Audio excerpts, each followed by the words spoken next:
وصحبه أجمعين ومن دعا بدعوته واستنى بسنته إلى يوم الدين. أما بعد فإن أصدق الحديث كلام الله وخير الهدى هدى محمد صلى الله عليه وسلم وشر الأمور محدثاتها وكل محدثة بدعة وكل بدعة ضلالة وكل ضلالة في النار. bayan haka yan uwa ina mana gaisuwar musulunci, assalamu alaikum wa rahmatullah. Ina farin cikin saduwa da mu a wannan yammaci na litinin 14 ga watan zulhijja a wannan shekara ta 1417 bayan hijiran annabi sallallahu alaihi wa sallam daga makka zuwa madina, wanda ya dace da rana ta 21 ga watan 4 shekara ta 1900 da kuma 97. ina yi mana barka da sallah. Ina fatan dukkan ibadojin da muka aiwatar a kwanaki 10 farko na zulhijja wanda annabi ya faɗi falalansu Allah ya sa su zanto karbabbu.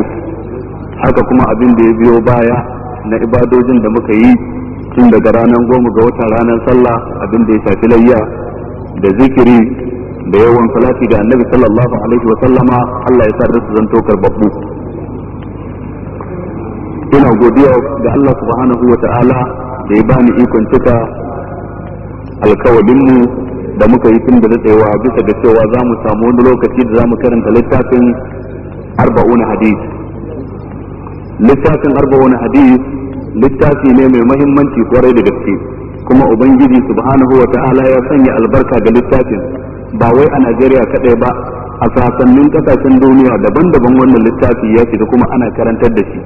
Ya kunshi hadisai ɗai har guda 40 tur, wanda imamun nawawi ya wallafa su, ya tara su wuri guda a cikin wannan littafi.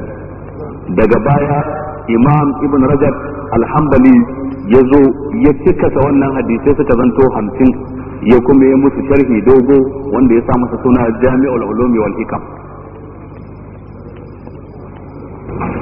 Da ɗabi'a duk lokacin da za a karantar da wani littafi yana da kyau kwarai da gaske, ka'ida ce ta ilimi yin bayani takaitacce game da rayuwar mawallafin wannan littafi. Mawallafin wannan littafi shi ne imamun nawawi, wanda za mu yi bayanin takaitaccen rayuwarsa. Ta fuskar suna ana kiransa Yahya ibn Sharaf ibn Murri ibn Hasan ibn Husayn ibn Muhammad ibn Hazam. Lakabinsa kuma ana kiransa Muhyiddin, ko da ke wannan lakabi baya son shi dan akwai sarkacewa a ciki a sanya wa mutum suna Muhyiddin, amma mutane ke kiran shi da shi. Ta fuskar alkunya, idan an ce alkunya shine a ce maka baban wane ko baban wance ko dan wane ko dan wance, mu ce maka Abu Muhammad ko mu ce maka Abu Fatima ko mu ce maka Ibn Abdullah ko mu ce maka Ibn Fatima. Wannan a larabci shine ake kira da suna alkunya. Kunya da ake wa Imam Nawawi akan ce masa Abu Zakariya, kenan sunansa Yahya ibn Sharaf, fuskar suna kenan. Alkunyarsa Abu Zakariya, lakabinsa Muhyiddin. Imam Nawawi an haife shi a kwanaki 10 farko ko kuma kwanaki 10 tsakiya, kamar da malamai suka yi sabani, wato na watan Muharram a shekara ta wato ainihin 631 bayan hijiran Annabi sallallahu alaihi wa sallam,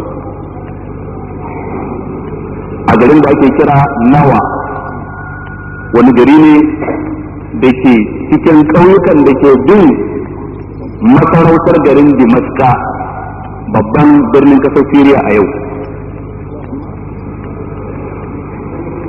Imam Nawawi ya fara neman ilimi tun yana yaro karami. Farkon abin da ya fara yi shine hardan Alqur'ani. Da hardan Qur'ani tun kafin ya kai ga balaga. Yayin da ya zanto garinsa da ake kira Nawa ba zai iya kosar da bukatansa ba a fagen neman ilimi, wannan ta sa yayi tattaki har zuwa birnin Dimashqa, a daidai lokacin da birnin Dimashqa yake cike da mashahuran malamai mahaifinsa shine ya jagorancin sa zuwa garin Dimashqa dan saboda neman ilimi a shekara ta 649 bayan hijiran Annabi sallallahu alaihi wa sallama daga Makka zuwa Madina.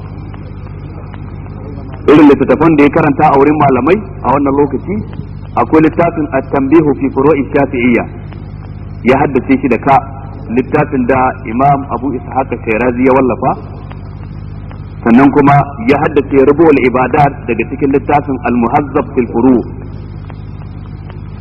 Sannan kuma a kowane yini a wannan lokaci Imamu darasi yana daukan darasi, Imamu Nawawi yana daukan darasi daidai har guda 12 a wurin malamai daban-daban. Yakan dauki darasi guda 2 a cikin littafin al-wasiq, darasi guda 1 a cikin littafin al-muhazzab, da kuma darasi na musamman a cikin littafin al-jam'u bayna sahihain, sannan darasi na musamman akan littafin sahihu muslim, sannan kuma darasi na musamman da yake dauka a wurin wani malamin daban a fannin sarf, da kuma darasi guda da yake dauka a fannin usulul fiqh, da kuma darasi na musamman da yake dauka a fannin asma'ur rijal, da kuma darasi na musamman da yake dauka a fannin usuluddin. Idan an ce usuluddin ilimin tauhidi kenan. A kowane yini sai ya bi waɗannan malamai da ke koyar da shi waɗannan darussa, ya karanta littattafan kuma ya dawo gida, abin da yake bukatan sharhi ya ƙara yin sharhi da kansa na abin da aka faɗa masa ya haddace da ka, kafin a kwana ya manta sai ya rubuta abin da kansa, saboda duk lokacin da bukatar su dawo ya zo gare shi. Allah ya sanya albarka a rayuwar Imam Nawawi da lokacinsa, ya kasance yana cikin mashahuran malamai na zamaninsa ta fuskar karantarwa da fuskar wallafe-wallafen littafi. Yana da malamai da dama da ya karatu a wurinsu. Farko a bangaren al-fiqh wal usul akwai ilimin fiqh wanda shine ilimin da ke lura da sanin hukunce-hukuncen shari'a, hukunce-hukuncen sarki, hukunce-hukuncen alwala wato wanka, taimama wanda wannan sune sarki, hukunce-hukuncen da suka shafi sallah, hukunce-hukuncen da suka shafi azumi, aikin haji, umara da sauran hukunce-hukunce. Wannan shine ake kira ilimin fiqh. Akwai ilimin usulul fiqh. Ilimin usulul fiqh shine ilimin da ke koya maka yadda zaka zakulo hukunci a cikin alqur'ani ko karkashin wani hadisi ingantacce cikin hadisan annabi sallallahu alaihi wasallam. Wani sabon abu ya faru a zamaninka irin wanda bai taɓa faruwa ba a da, kana so ka mu'amalanci wannan abin tun da zamaninka ya zo da shi, amma baka san wani karkashin hukunci zai shiga ba cikin hukunce shin zai shiga karkashin halacci don kai aiki da shi ko zai shiga karkashin haramci don ka nisance shi. Baka da ilimin da zai taimaka maka wajen tantance hukuncin da ya kamata ka baiwa sababbin abubuwa masu faruwa sai ilimin usulul fiqh. Shine ke koyawa mutum yadda zai mu'amala da nassoshi da suka riga suka faru tun lokacin annabi, nassin alqur'ani, nassin hadisi, ya hada alaka tsakaninsu da sabon wani abu da ya faru a duniyarsa a yau wanda a da can babu shi a lokacin annabi sallallahu alaihi wasallam. Malamansa ta fuskar waɗannan ilimi guda biyu akwai Ishaq ibn Ahmad ibn Usman al-Maghribi wanda ya mutu a shekara ta 650 bayan hijira. Akwai Imam Abdurrahman ibn Nuh ibn Muhammad al-Maqdisi. Akwai kuma wato Sallar ibn al-Hasan al-Irbili. Sannan akwai Umar ibn Bundar ibn Umar at-Taflisi. Sannan akwai Abdurrahman ibn Ibrahim ibn Biya al-Fazari. Wannan su ne malamansa da waɗansu ba su ba, wannan su ne mafiya shahara a wannan fage. Bangaren abin da ya shafi hadisi yana da malamai shahararru a wannan zamani kamar su Abdurrahman ibn Salim ibn Yahya al-Ambari, sannan kuma akwai Abdulaziz ibn Muhammad ibn Abdul Muhsin al-Ansari, sannan kuma akwai Khalid ibn Yusuf an-Nablisi, sannan akwai Ibrahim ibn Isa al-Muradi da dai sauransu. Bangaren da ya shafi ilimin harshen Larabci, wato ilimin harshen Larabci kuma yana da bangare guda biyu. Bangaren farko abin da ya shafi sanin ɗaiɗaikun kalmomi, wato ka samu jari na ɗaiɗaikun kalmomi da ka san ma'anarsu a Larabci, samun vocabulary na Larabci, wannan fannin shi daban. Bangare na biyu bangaren da ya shafi nahawul Larabci, ka'idojin da za su taimaka maka in ka tashi yin Larabci a magance ko a rubuce ba za ka yi kwamfale ba za a yi maka dariya ba, shine bangaren nahawu da sarf. To wannan fannin ma Imam Nawawi bai bar shi a baya ba, sai da ya dauki ya kwankwaɗe wannan ilimi a wurin mafiya shaharan malaman zamaninsa. Daga cikin su akwai Sheikh Ahmad ibn Salim al-Misri, akwai kuma Al-Izz al-Maliki. Wannan kaɗan kenan daga cikin malaman Imam Nawawi. amma ɗalibansa kuwa Allah ya ba shi ɗalibai masu yawa. Kaɗan daga cikin su akwai Sulaiman ibn Hilal al-Ja'fari, sannan akwai Ahmad ibn Farah al-Isbili, akwai Muhammad ibn Ibrahim ibn Sa'dullah ibn Jama'a, wato wanda ake kiransa ibn Jama'a. Akwai Alauddin Ali ibn Ibrahim wanda ake masa wai fi shahara da suna ibn al-Attar. Wannan ɗalibi da muka faɗa na ƙarshe shi yafi kowa da zantar Imam Nawawi, har ma suke kiransa Mukhtasarun Nawawi, wato wani ɗan takaitaccen Nawawi. Idan muka ganshi kamar mun ga wani karamin Nawawi saboda yadda yake lazuntarsa, wato kamar wani samare ne na Imam Nawawi idan ka ganshi kafin ka samu bayani dalla dalla akan Imam Nawawi, tare da malamai da masu tarin yawa da suka yi karatu a wajensa. Ta fuskar halaye da ɗabi'u, malamai gaba ɗaya da suka rubuta tarihin Imam Nawawi cikin littattafansu kansa ya haɗu bisa ga cewa Imam Nawawi bayan kasancewarsa shugaba ta fuskar ilimi, shugaba ne kuma ta fuskar zuhudu. Abin da ake nufi da zuhudu shine gudun duniya. A nan gurin gudun duniya ba a cewa wato wani abu ne da shari'a take kiran mutane ga yin shi a sake ba kaidi, lallai yana bukatan a sa masa linzami. Gudun duniya shine ya kasance irin wanda shari'a ta amince, wani abu wanda shari'a ta halatta maka, kuma wannan abin baya cikin larurar rayuwarka, nafila ne na rayuwa, ka mallake shi amma ka ƙi yin amfani da shi ba tare da ka haramtawa kanka shi ba.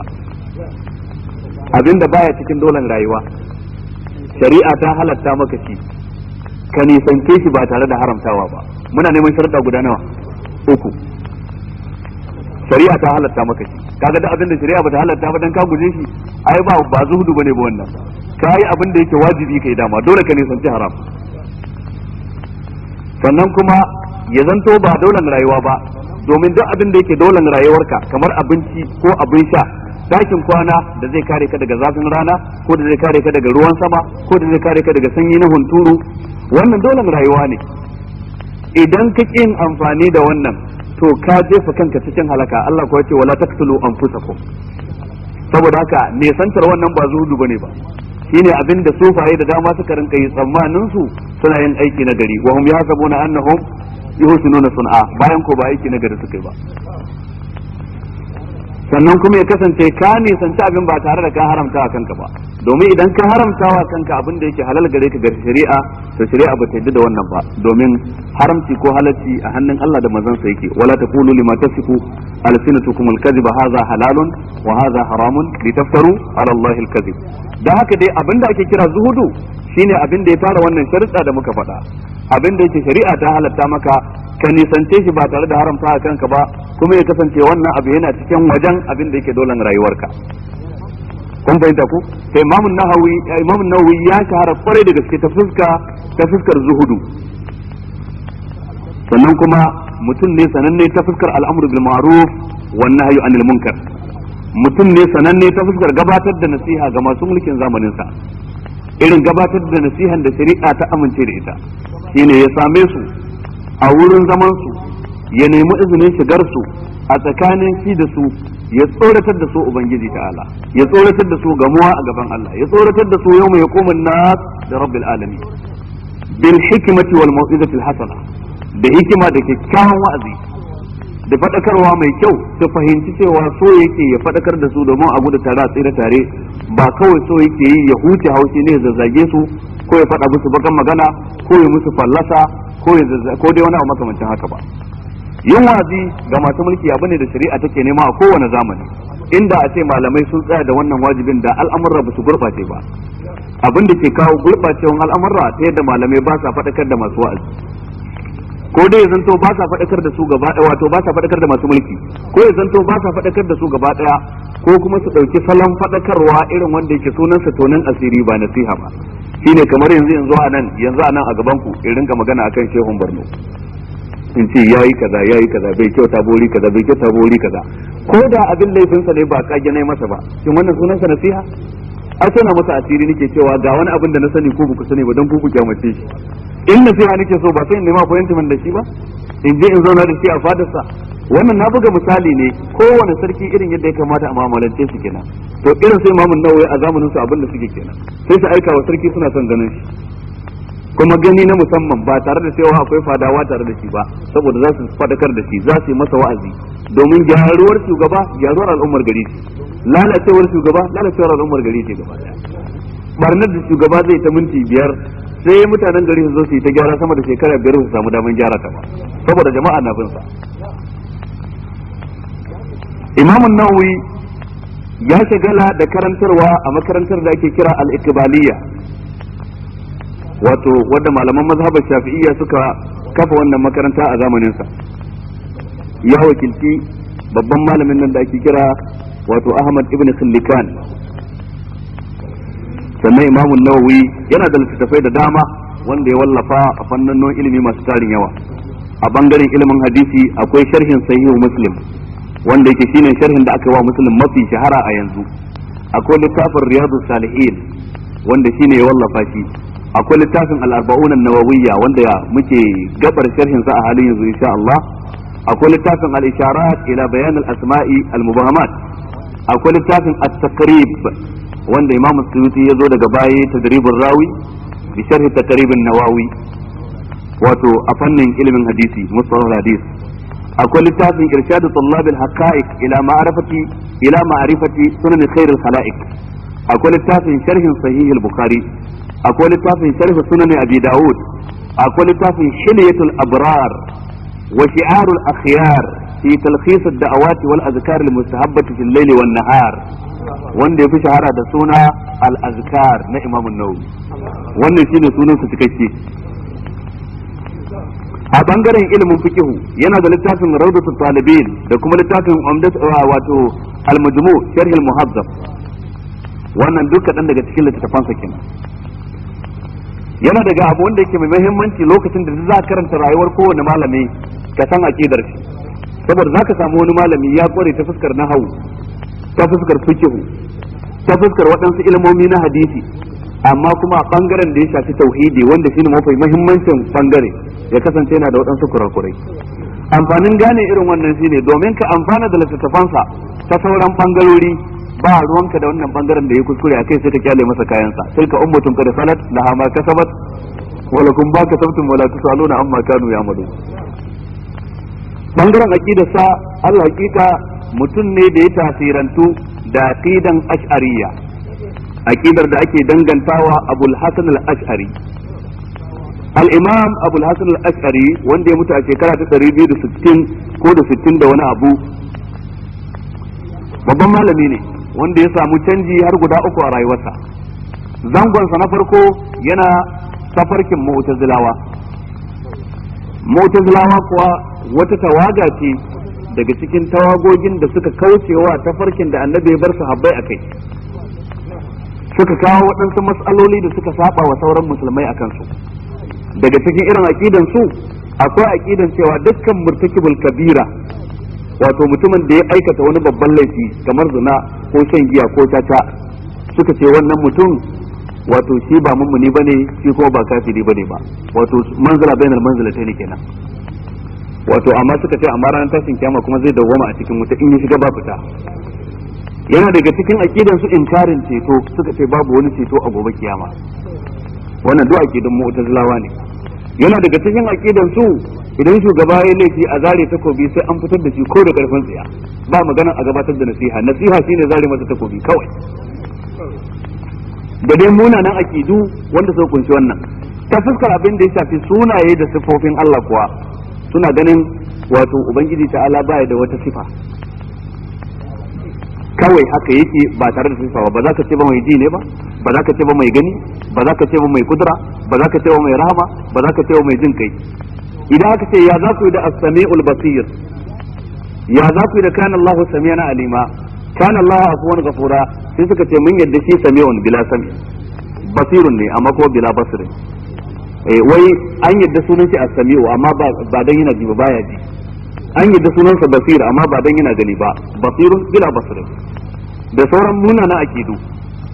To zangon farko na Imam Abul Hasan al-Ash'ari ya samu kansa anan har tsawon kusan shekaru masu yawa, kusan yana shekaru 40 akan wannan. Sannan kuma ya samu canji, ya rabu da Mu'tazilanci amma ko bai shiga tafarkin Ahlus Sunna wal Jama'a ba wanda sahabbai suke akai. Ya kyale Mu'tazilanci amma kuma ya shiga wani babi daban wanda kuma ya kafa wata aqidar sabuwa wadda daga baya mabiya wannan aqidar ake kiransu da suna asha'ira ko al-ash'ariyun, ma'ana mabiya aqidar Abul Hasan al-Ash'ari, wanda ita wannan aqida sun yi da wani bangare na sunaye da sifofin Allah, sun yi inkarin wani bangaren cikin sifofin Allah guda 7 kawai suka yi da su. Kuma wannan aqida yana daga cikin wato rashin sa'ar mu, ita ce ta fado kasar mu, ita ake karantawa har yanzu a dukkan matakan ilimi na makarantu, har a makarantun zaure ita wannan aqidar ake karantarwa, wanda ne ta gina kan alwujudu wal qidamu wal baqa'u wa wasiti zuwa karshe, wanda bayani ya ta gabata akan su. Aqidar da take nuna kan cewa sifofin Allah gaba ɗaya guda 7 ne, sune me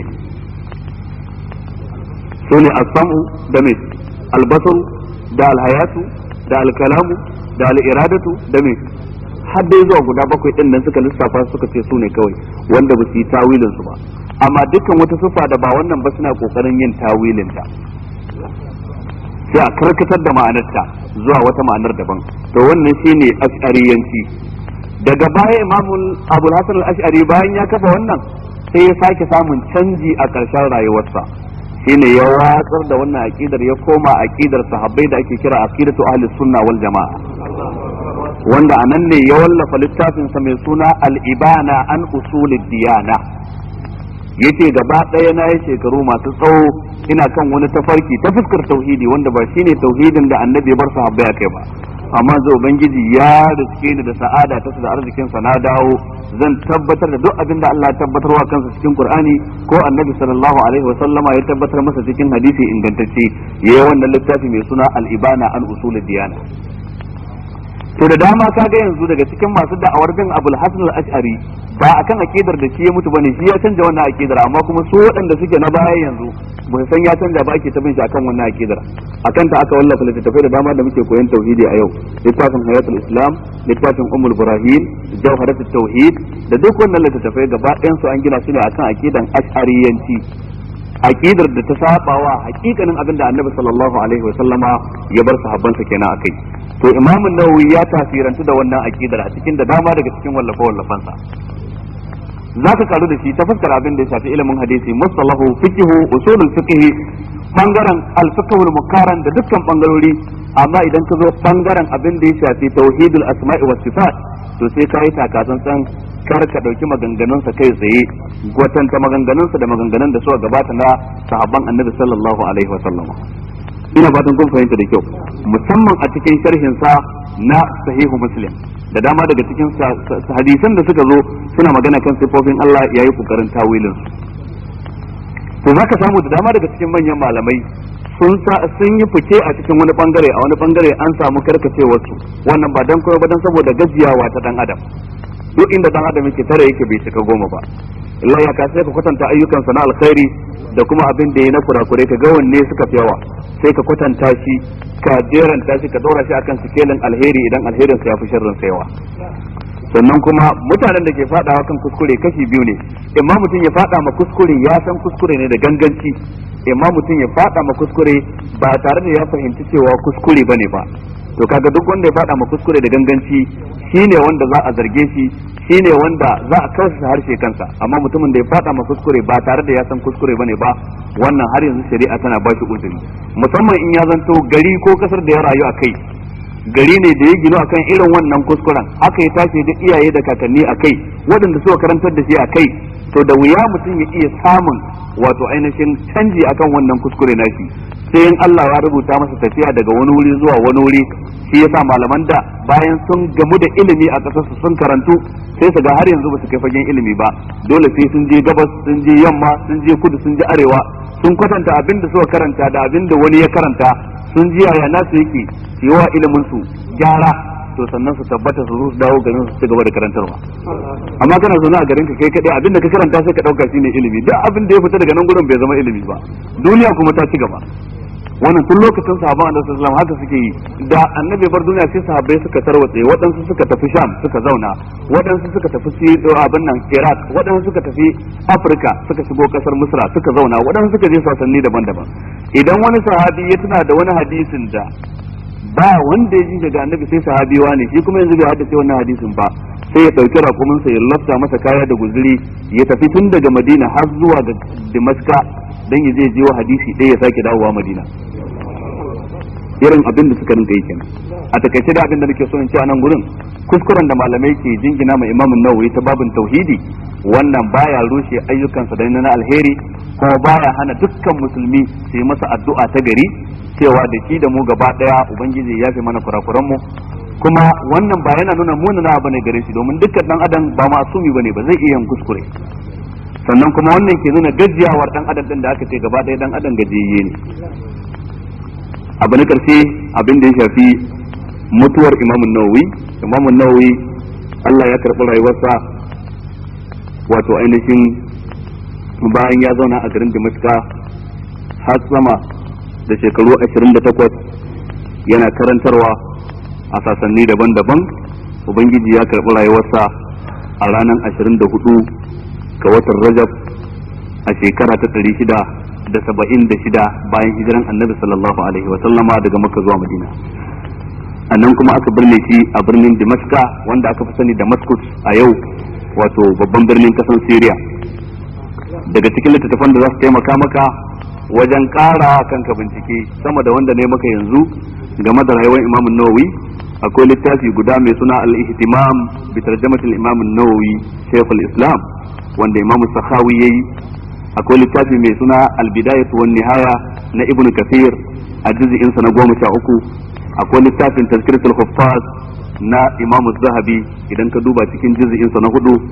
Akwai littafin Ad-Daris fi Tarikh al-Madaris na Imam Nu'aymi a juz'i na 1. Akwai littafin Duwalul Islam na Imam Zahabi a juz'i na 2. Akwai As-Suluk li ma'rifatu Duwal muluk na Al-Mukarrizi a juz'i na farko.